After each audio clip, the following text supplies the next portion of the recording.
ek het op daai stadium het ek gebid en ek het gelees en ek het tyd gespandeer en ek het gesê, Abba, hoekom ek? Hoekom nie die volgende ou nie? Hoekom altyd ek? Hoekom het my goed altyd die moeilikste wees?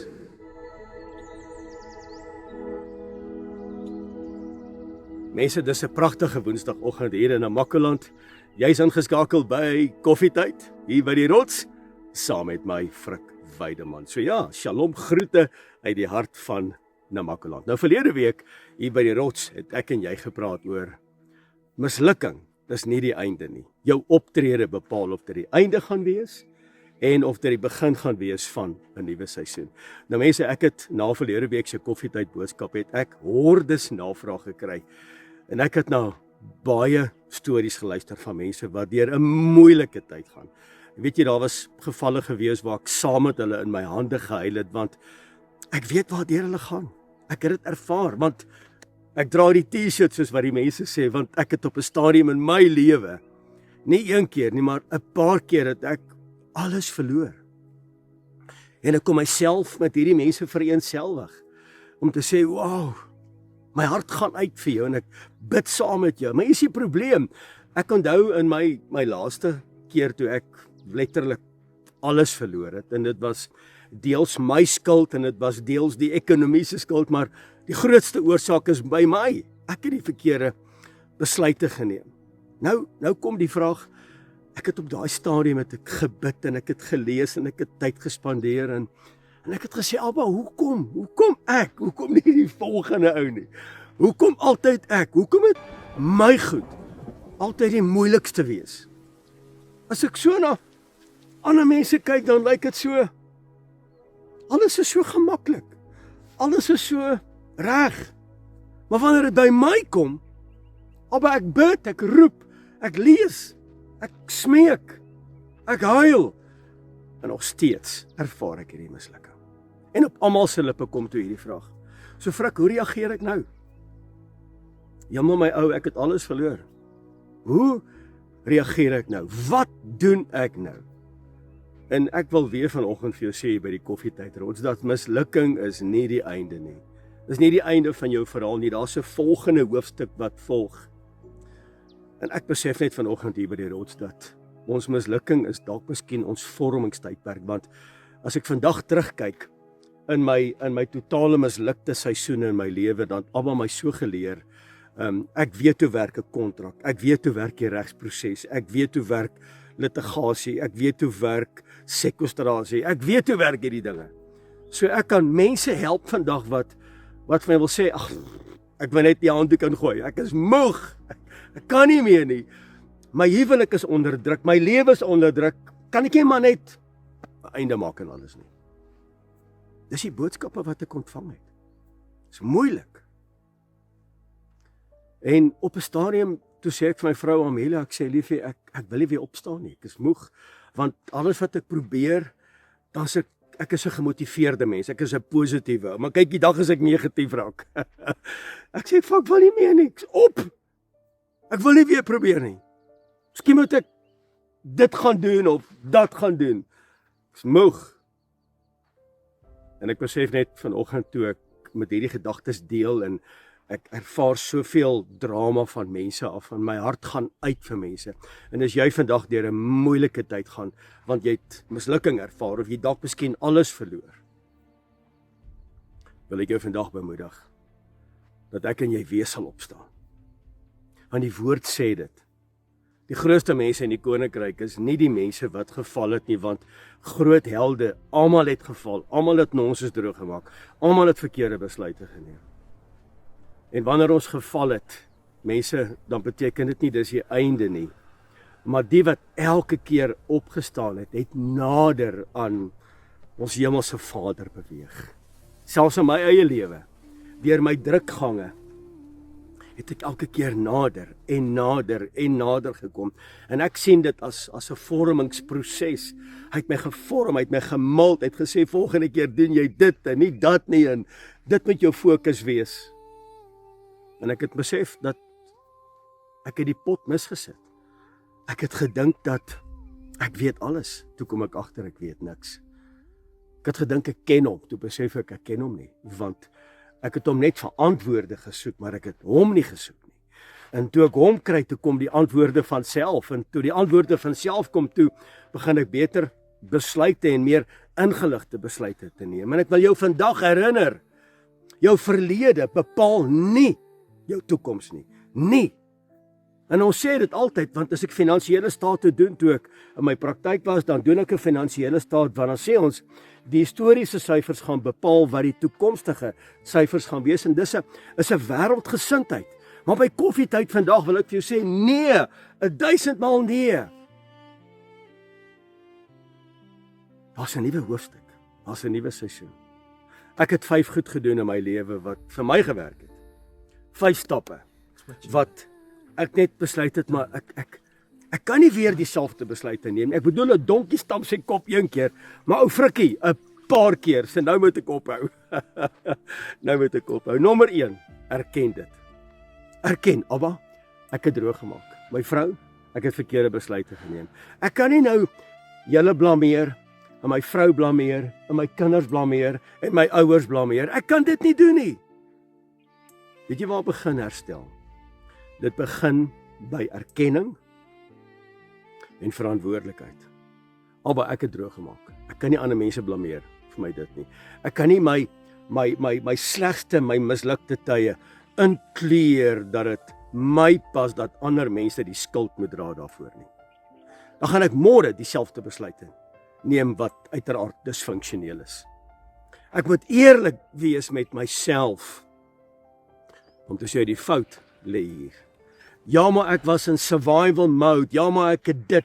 Ja, maar onthou, ek kan deur 'n moeilike tyd. Dis nie 'n verskoning nie. Jy het 'n verkeerde besluit geneem. Punt, oor en uit. Wees eerlik.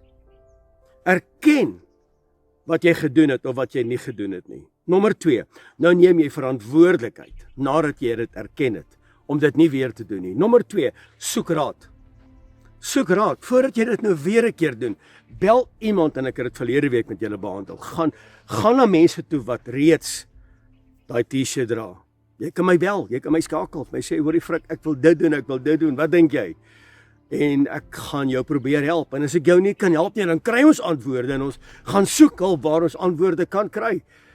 Want as ek en jy ons omsingel met mense wat besluite kan neem, dan is jou planne mos nou beter, dan het ons verskillende perspektiewe, en ons kyk hierdie besigheid of hierdie transaksie uit verskillende oogpunte uit, en dis wat die woord ons verlede week geleer het. Soek raad. Moenie dieselfde foute maak nie. Moenie mense se ego streel nie. Ek kan nie jou insecurities, feed nie. Ek kan nie as jy onseker is, en jy kom met 'n redenasie, ek kan nie saamstem om jou net goed te laat voel nie. Ek moet die waarheid praat, ek moet vir jou sê, jy gaan weer 'n fout maak. Jy gaan weer misluk. Kan nie jou gevoelens in ag neem nie, dan is ek nie jou vriend nie. Ek moet vir jou sê wat jy moet hoor. Nommer 3. Hierdie is moeilik. Staan weer op. Spreuke 24 vers 16. Vermenigvuldig is die aanvalle teen die regverdige. 7 maal het ek geval, maar ek sal weer opstaan. Ek sal weer opstaan.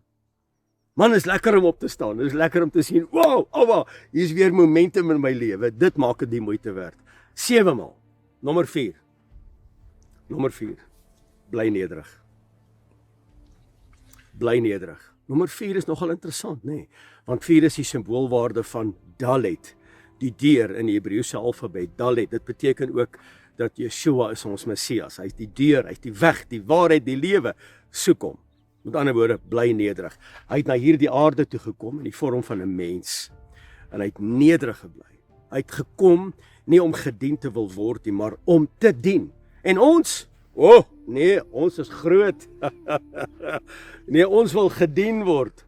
Alles moet reg wees. Alles moet in lyn wees, soos wat ek dit wil hê. Nonsens. Haal jou hand uit jou sak uit, kry die handjies wat gevou is, kry dit los en sê, wat kan ek doen? Kom ek begin serve. Mense, servant leadership is so belangrik. Bly nederig. En dan, Wanneer jy begin sukses behaal, wanneer dit begin goed gaan, wat ek nou vir jou sê, is lewensbelangrik. Moenie vergeet nie. Moenie vergeet nie. Want as ek en jy vergeet wanneer dit met ons goed gaan, grootste vyand, grootste nederlaag, wat dan sal volg? Hoor my vandag. Bly nederig. Daar's 3 belangrike dinge in my lewe vandag. Nommer 1, Abba, ek is afhanklik van U. Nommer 2, ek wil nederig bly voor U aangesig. Nommer 3, my hart is dankbaar teenoor U. Abba, net die feit dat ek kan lewe, net die feit dat ek kan loop, dat ek vandag by koffietyd met iemand kan gesels, net dit, daai 3 belangrike dinge, gaan jou deurdra. Nommer 5, my laaste ene, leer daaruit. Jy kan vandag vir my 'n kontrak bring, ek gaan die kontrak vir jou deurgaan, gaan vir jou sê, hier's 'n probleem, daar's 'n probleem, daar gaan jy pak slaag kry, hierdie kontrak is eensaidig, ek is nie 'n prokureur nie, maar ek weet waaroor dit gaan, en ek sê nie ek het swart beld nie, ek weet waaroor dit gaan. Abba, hier is ek, leer my, ek wil nie weer 'n fout maak nie. Mense, sukses sonder nederigheid, sukses sonder afhanklikheid, sukses sonder gehoorsaamheid, is die saad vir mislukking. Hier by koffietyd wil ek vandag vir jou sê, en ek wil afsluit dat Vader, Jotai Wafai die Almagtige, gebruik nie volmaakte mense nie. Hy gebruik beskikbare mense. 'n Man en 'n vrou wat sê, weet jy wat, ek het seer gekry, ek het geval, ek het die letsels op my lyf, ek het op my gees, my sielsmens is vol letsels, maar ek gaan weer opstaan. Mense wat bereid is om te leer, Abba soek sulke manne en sulke vroue. Manne wat bereid is om te groei, om te sê, ek het 'n fout gemaak, ek neem my verantwoordelikheid op, ek sien wat ek verkeerd opgetree, ek sien my disfunksionele optrede. Die littekens wat jy dra, omdat jy misluk het, is nie skaamte nie. Die littekens wat jy dra, gaan jy gebruik as 'n getuienis tot eer van sy heilige naam. Dis wat ek en jy moet doen. En hy's besig om my en jou karakter te vorm in ons mislukte seisoene. En al wat ek en jy moet doen is, hou vas, erken dit, soek sy raad, staan weer op, bly nederig en leer daaruit. Wanneer ons hierdie 5 elemente kan toepas, wanneer ons misluk het, as ons dan so kan reageer, kan ons opstaan, ons kan ons skouers terugtrek, ons kan die lewe in die oë kyk, met die wete dat hy is met my. Met hom spring ek oor 'n muur, loop ek 'n bende storm in die naam van Yeshua. Mense, baie dankie. Dit was koffietyd hier by die rots, en my tema was vanoggend gewees, hoe reageer ek wanneer ek misluk het? Gaan kyk hierdie boodskap, vat 'n pen, skryf neer, doen dit, pas dit toe, en ek wil jou nie die waarborg gee nie, maar ek wil vir jou sê, vir my het dit gewerk in my moeilikste hier. As dit vir my kon gewerk het, vir ou Frikkie, kan dit vir jou ook werk. Na jou toe, vrede vir jou, sterkte, tot die volgende keer, Shalom.